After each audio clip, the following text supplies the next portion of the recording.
Hello, dear student. Today we are focused on washing of the precipitate. In the previous lecture, we see how the precipitate is separated from the mother liquor, that is nothing but the filtration process.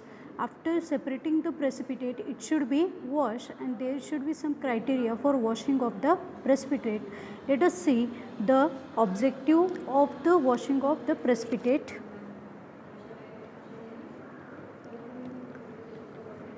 The main objective of the washing of the precipitate is to remove the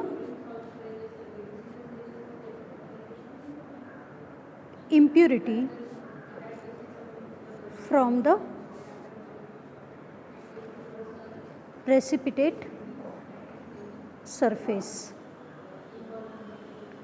So student, this is an important point, that is the objective of the washing of precipitate is to remove the impurity from the surface of the precipitate.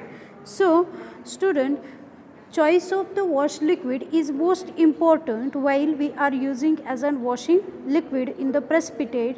Generally, we are consider the wash liquid which is completely chemically inert. It does not have any effect on our precipitate.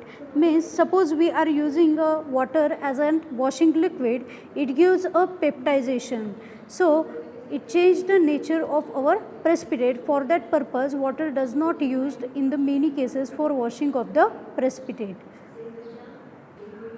So student, now we study the choice of the wash liquid. Generally, choice of the wash liquid is classified into three classes. Out of that, first one is solution, which prevent the precipitate from becoming the colloidal and passing through the filter paper.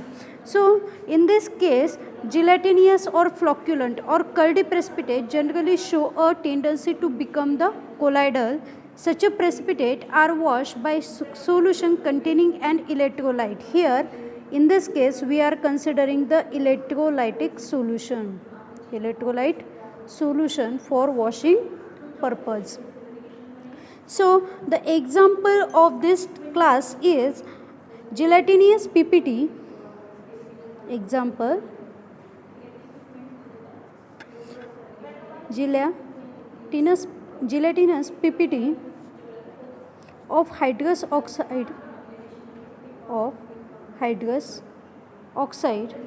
of ferric iron and aluminium is generally washed with ammonium nitrate solution.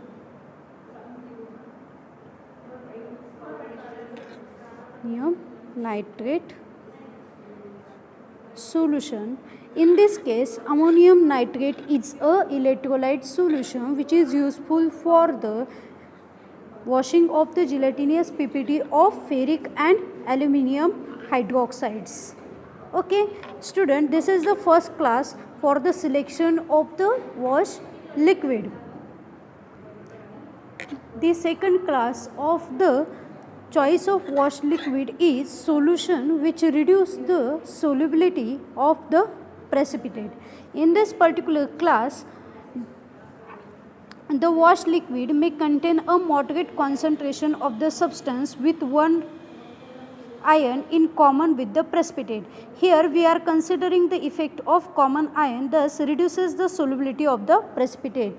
Common ion effect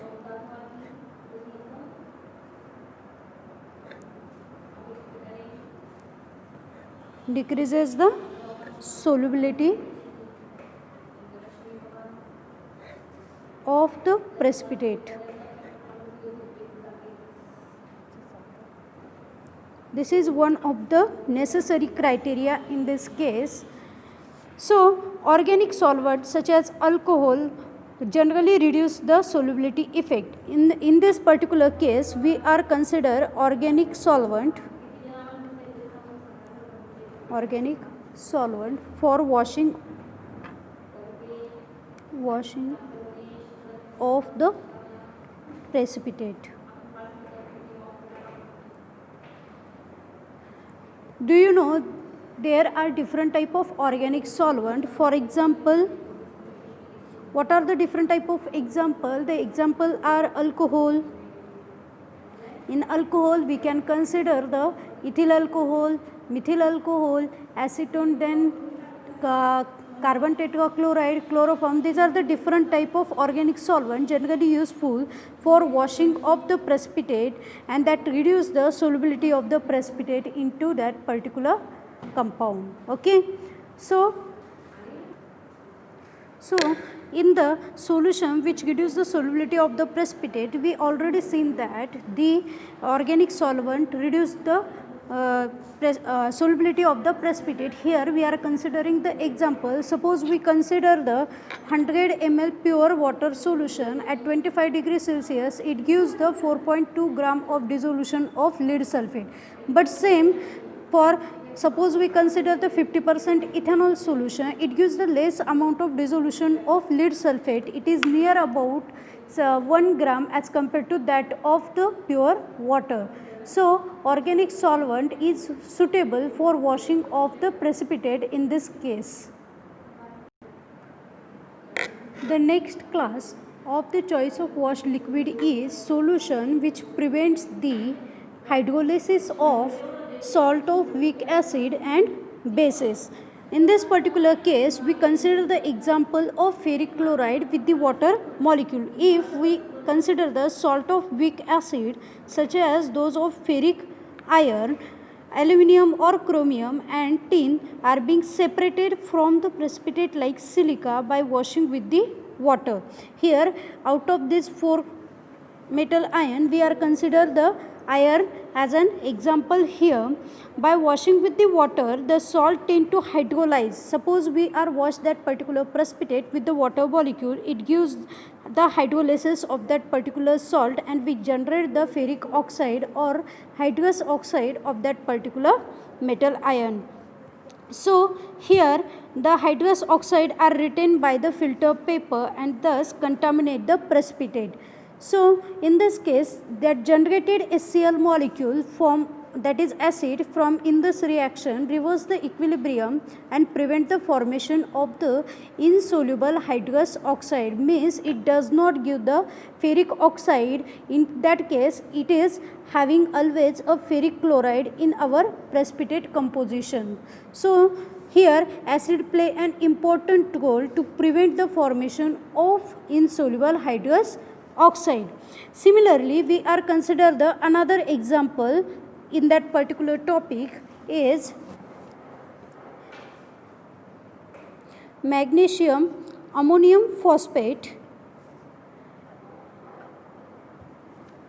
Magnesium ammonium phosphate which hydrolyze to give the acid phosphate ion and hydroxide ion. Suppose magnesium ammonium phosphate get hydrolyzed, it gives Mg2 plus ion, along with we have ammonia radical and phosphate radical. Okay, that phosphate radical again they are having some equilibrium between them and we are getting Mg2 plus ammonia molecule along with the phosphoric acid. But you know very well that there is presence of a water molecule. The ammonia is reacted with the water molecule and they gives the NH4 plus hydroxide ion.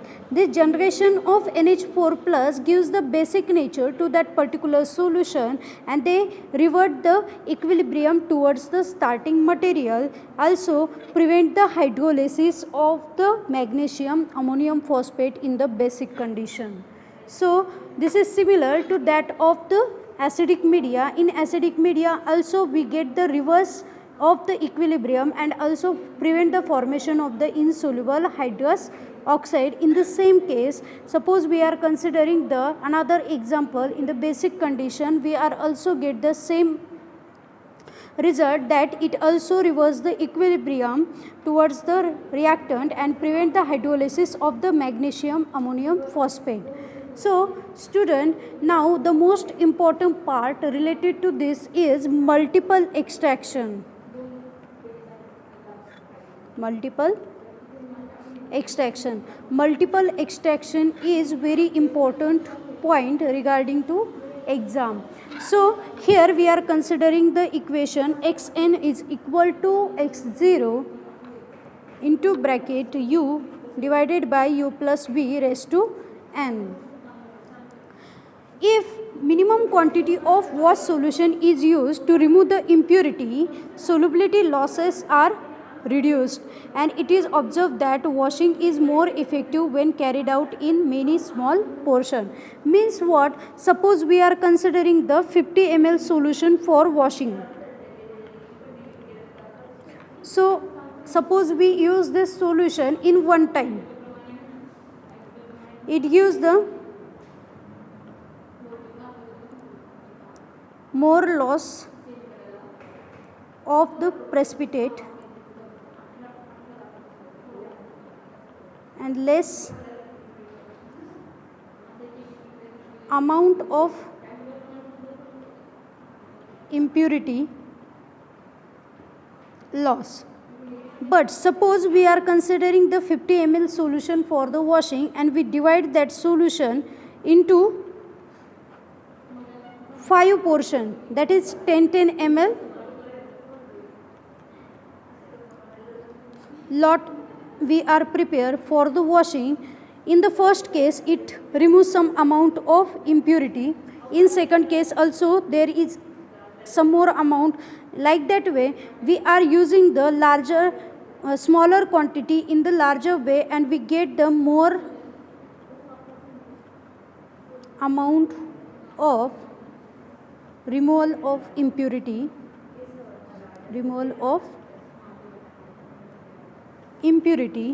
So the smaller portion of the washing of liquid gives the better result or extraction as compared to that of the larger quantity.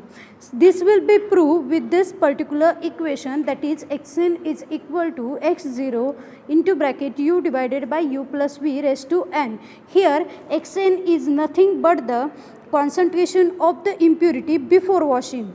This is x0 is the concentration of the impurity after washing. U is the volume in ml of the liquid remaining with the precipitate after draining, and V is the volume in ml of the solution used in each washing, and N is nothing but the number of washing. So student, in this particular case we are consider as N get increases it gives the better result, and if N get decreases it gives the poor result. So suppose number of washing get increases, it gives the more amount, it gives the qualitative test for removal of the impurity as compared to that of the single washing, and this is proved with this particular equation. So student, for this purpose we are using the washing of the precipitate. You have to consider 3 class as we discuss in the same lecture at the start. So be prepared with this particular topic. In the next lecture we are focused on drying and ignition of the precipitate. Before starting the drying and ignition of the precipitate, the wash liquid should satisfy some condition, and that conditions are, so the washing liquid should satisfy following condition. First condition is what? It should not dissolve the precipitate but dissolve the impurity. Second, it should not have no dispersive action with the precipitate, means it does not give the peptization. It should not form any volatile or insoluble product with the precipitate, means it completely retain the precipitate quantity, not the other one. It should be easily volatile at the temperature of drying and precipitate. It should not contain any substance which may interfere with the subsequent determination of the precipitate. So student, these are the different type of condition which should be useful for considering the wash liquid for the washing of the precipitate. So if do you have any question regarding to this topic, you can ask me in the discussion forum. Also you have to prepare your own notes regarding to this topic. Thank you.